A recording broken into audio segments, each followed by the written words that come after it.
जय Shri Krishna. Good afternoon all of you.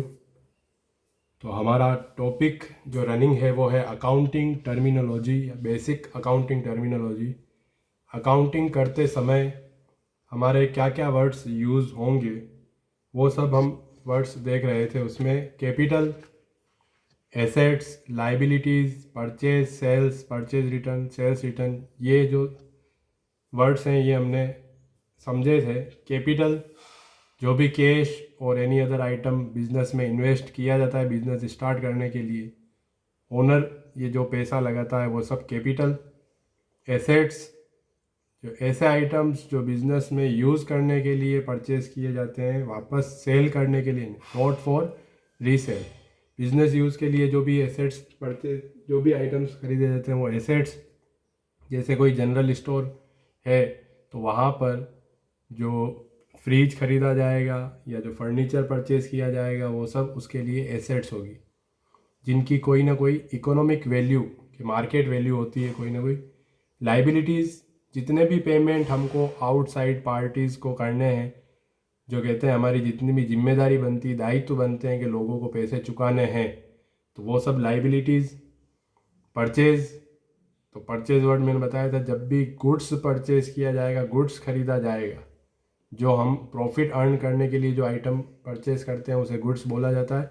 तो goods जब भी खरीदा जाएगा तो उस समय परचेज वर्ड यूज़ होता है। सेल्स, बेचना, तो ये भी गुड्स बेचेंगे तो परचेज और सेल्स, कैश और क्रेडिट, उधार और नकद दोनों पे होगी। परचेज रिटर्न, सेल्स रिटर्न, ये समझे थे हमने। किसी भी कारण से, क्वांटिटी ज़्यादा होने के कारण, क्वालिटी ख़राब होने के कारण, टूटा फूटा गुड्स होने के कारण, किसी भी कारण से जब हमने ख़रीदा हुआ गुड्स सप्लायर को वापस रिटर्न किया तो वो परचेज रिटर्न, और किसी कस्टमर ने हमको रिटर्न किया तो वो सेल्स रिटर्न कहलाता है। इसके बाद जो नेक्स्ट वर्ड है वो आज हमें समझना है drawings. Drawings means withdraw of cash और goods for personal use by the owner.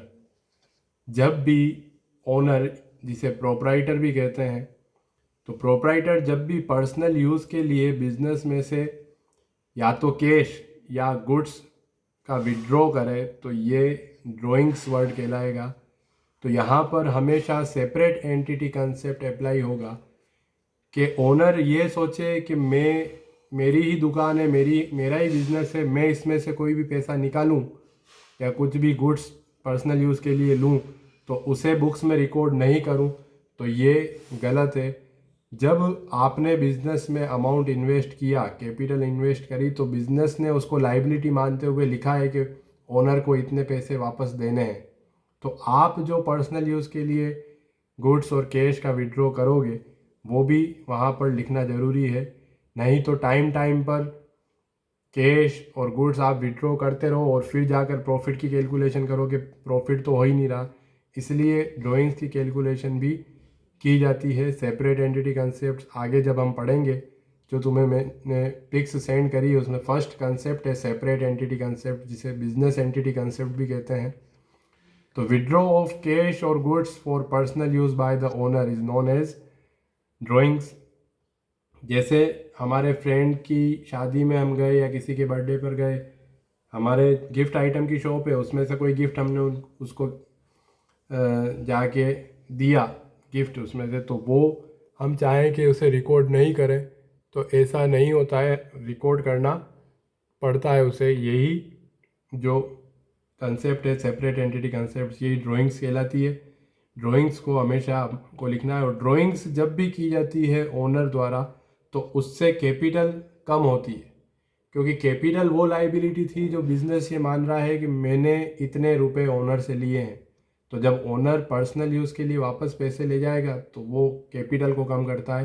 Capital में से ड्राइंग्स को लेस किया जाता है हमेशा। फिर उसके आगे जो नेक्स्ट वर्ड है वो है डेटर्स।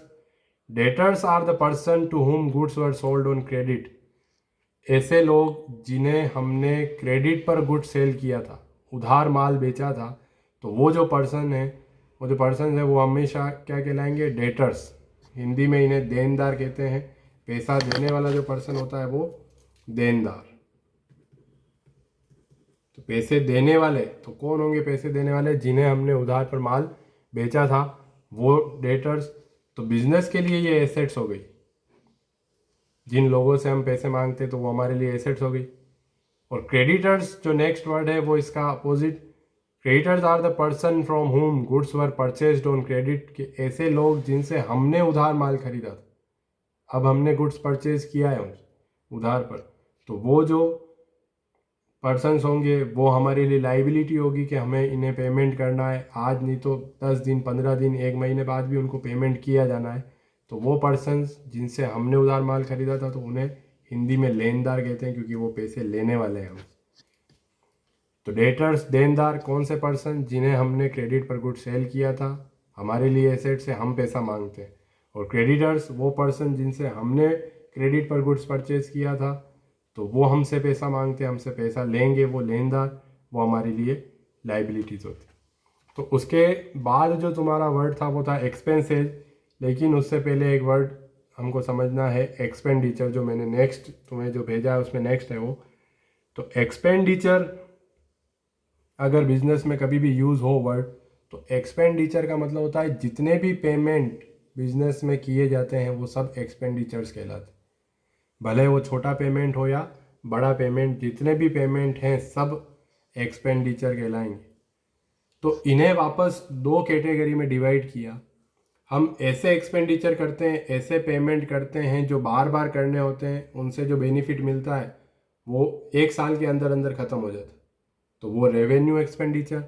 और ऐसे एक्सपेंडिचर जो हम एक बार वो एक्सपेंडिचर करें और 1 से ज़्यादा सालों तक उसका हमें बेनिफिट मिले, तो expenditure benefits of which are more than 1 year, जिसके बेनिफिट्स 1 से ज़्यादा साल तक हमको मिलेंगे, तो वो कैपिटल एक्सपेंडिचर होंगे।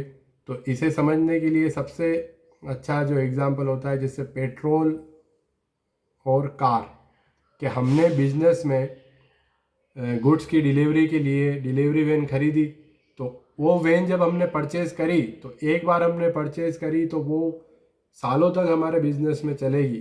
तो वो जो वैन खरीदने का जो एक्सपेंडिचर, वो जो खर्चा हुआ, वो कैपिटल एक्सपेंडिचर है। वो एक बार किया तो सालों तक वो काम आएगा। लेकिन जब उस वैन में हम पेट्रोल का खर्चा करते हैं या उसकी सर्विस करवाते हैं थोड़े थोड़े टाइम में, तो वो जो छोटे खर्चे हैं वो रेवेन्यू एक्सपेंडिचर। ये रिकरिंग नेचर के होते हैं, ये बार बार होते हैं। ये नॉन रिकरिंग नेचर का होता है, ये कुछ सालों में एक बार होता है। तो छोटे छोटे जो खर्चे हैं उन्हें ही एक्सपेंसेज कहा जाता है। जो हमको किसी ने हमें सर्विस प्रोवाइड करी और उसको हम पेमेंट में जो पैसा देते हैं, छोटे जो खर्चे होते हैं, वो सब एक्सपेंस है।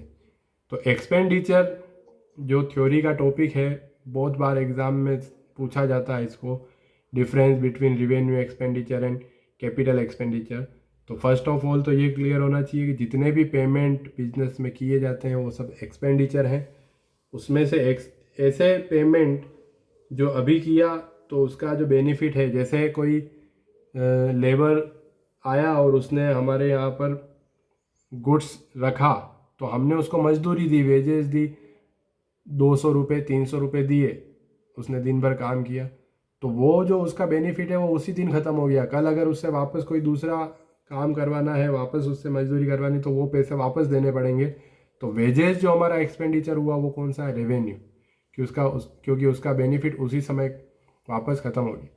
लेकिन हमने मान लो बिजनेस में कोई फर्नीचर खरीदा या कोई फ्रिज खरीदा, तो फ्रिज जब परचेज़ किया पेमेंट हुआ, तो फ्रिज परचेज़ किया पेमेंट हुआ, तो एक्सपेंडिचर है। लेकिन ये फ्रिज 1 से ज़्यादा सालों तक हमारे काम आएगा, बिजनेस में एक फिक्स्ड एसेट्स के जैसे बना रहेगा, तो वो जो एक्सपेंडिचर हुआ फ्रिज परचेज करने का, वो कैपिटल एक्सपेंडिचर। तो क्या वर्ड्स हुए? ड्राइंग्स बहुत इंपॉर्टेंट वर्ड है। जब जर्नल एंट्रीज आगे करेंगे तो जर्नल एंट्री में बार बार ड्राइंग्स की एंट्रीज आएगी। ड्राइंग्स जो जब भी ओनर पर्सनल यूज़ के लिए कुछ भी करे, दुकान में से पैसा निकाले, तो ऐसा कभी नहीं मानना है कि हमारी दुकान है या हमारा ही बिजनेस है तो इस ट्रांजैक्शन को हम रिकॉर्ड नहीं करें। ऐसा नहीं होगा, अकाउंटिंग उसे गलत बताती है। क्योंकि जब आपने कैपिटल इन्वेस्ट करी, क्योंकि बिजनेस को तो अलग पर्सन मानना है, अपना तो मानना ही नहीं उसे। जब आपने कैपिटल इन्वेस्ट करी तो वो लाइबिलिटी मान रहा है कि मुझे ओनर को ये पैसा देना है, तो जब आप पैसा निकालोगे तो भी लिखे जाएंगे ड्रॉइंग्स, डेटर्स, क्रेडिटर्स, एक्सपेंडिचर। तो एक्सपेंडिचर के नेक्स्ट जो वर्ड है वो है इनकम्स। तो उसमें सेम होता है कि जितनी भी हमको रिसिप्ट्स होती है वो सब इनकम्स। तो जो रेवेन्यू रिसिप्ट्स होती है, जैसे कमीशन बार बार मिलता है, इंटरेस्ट बार बार मिलता है, तो वो रेवेन्यू रिसिप्ट्स। लेकिन ऐसी कोई इनकम हो जो 4-5 साल या 10 साल में कभी एक बार होती है, तो वो कैपिटल रिसिप्ट्स। तो इस तरीके से बेसिक अकाउंटिंग टर्मिनोलॉजी, सिर्फ ये बेसिक वर्ड्स हैं। बहुत सारे वर्ड्स जब हम जर्नल एंट्रीज आगे करेंगे तो नए नए वर्ड आते जाएंगे, पर वो उन टॉपिक के साथ समझते जाएंगे और उनको लिखते जाएंगे। तो ये अकाउंटिंग टर्मिनोलॉजी जो सबसे ज़्यादा काम आते हैं वो वर्ड्स बताए। इसके बाद जब हम पढ़ेंगे वो जो टॉपिक है वो है अकाउंटिंग कंसेप्ट्स या कन्वेंशन। तो यहाँ तक आज काफ़ी है। नेक्स्ट वीडियो में हम अकाउंटिंग के कंसेप्ट पढ़ेंगे। जय श्री कृष्ण।